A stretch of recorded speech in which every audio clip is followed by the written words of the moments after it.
முருங்கைக்கீரையில் உடம்புக்கு நல்ல விஷயம் நிறையவே இருக்குங்க. சொல்லப்போனால் இதில் நிறைய ஆன்டி ஆக்சிடென்ட்டும் விட்டமின் சியும் இருக்குது. இது சின்னவங்கலேருந்து பெரியவங்க வரையிலும் நிறையவே சேர்த்துக்கலாம். சொல்லப்போனால் இது முக்கியமாக இந்த கோல்டு ஃபீவர் காமனாக வர இன்ஃபெக்ஷன்லேருந்து உங்களுக்கு ரிலீஃப் கொடுக்கறதுக்கு ரொம்பவே ஹெல்ப் பண்ணும்.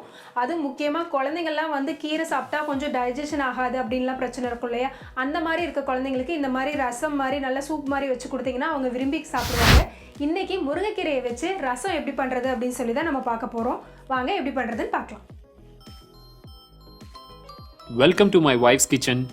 Every recipe here is made with love. இந்த ரசம் பண்ணுறதுக்கு பேனில் 1 டீஸ்பூன் போல் ஆயில் எடுத்துக்கோங்க. கூடவே 4 பல்லு போல் பூண்டு, காரத்துக்கு ஏற்றாப்புல வரமிளகாய் நான் 2 ஆட் பண்ணியிருக்கேன். கூட 1 டீஸ்பூன் போல் ஜீரகம், 1 டீஸ்பூன் போல் கொத்தமல்லி சீடு, கூடவே 1/2 டீஸ்பூன் போல் பிளாக் பெப்பர், கொஞ்சமாக கருவேப்பிலை தலை ஃப்ரெஷ்ஷாக இருந்தால் நல்லாயிருக்கும்.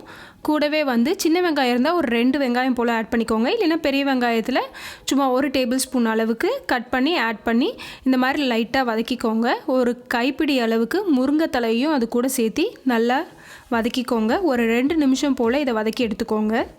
முருங்கைக்கீரையை தண்ணியில் போட்டு கொதிக்க வச்சு அதில் புளி கரைச்சி ரசமாக வைப்பாங்க. பட் இந்த மாதிரி வதக்கி கொத்தமல்லி முருங்கைத்தலை இது எல்லாத்தையும் லைட்டாக ஆயில் போட்டு வதக்கி அதுக்கப்புறமா இந்த குட்டி கல் இருந்ததுன்னா அதில் அரைச்சி வச்சிங்கன்னா அதோட வாசம் ரொம்பவே சூப்பராக இருக்குங்க.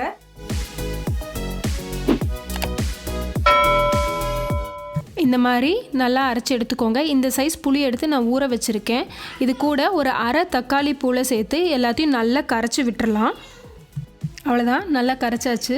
இப்போ ஒரு பேன் வச்சு கொஞ்சமாக ஆயில் ஆட் பண்ணிக்கோங்க. கொஞ்சமாக கடுகு, 1 வரமிளகாய், கொஞ்சம் கருவேப்பிலை, கொஞ்சம் பெருங்காயம், கூட நம்ம அரைச்சி வச்ச இந்த பேஸ்ட் இருக்கு இல்லையா, இது எல்லாத்தையும் ஆட் பண்ணி நல்லா வதக்கி விட்டுருங்க. இது கூட கொஞ்சமாக மஞ்சத்தூள் சேர்த்து இதையும் நல்லா வதக்கி விட்டுக்கலாம்.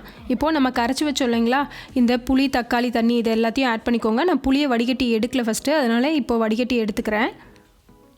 இது கூட தேவையான அளவுக்கு உப்பு சேர்த்து இது நல்லா ஒரு கொதி வந்ததுக்கப்புறம் ஆஃப் பண்ணி எடுத்திங்கன்னா நம்மளோட முருங்கைக்கீரை ரசம் ரெடி ஆகிடும்.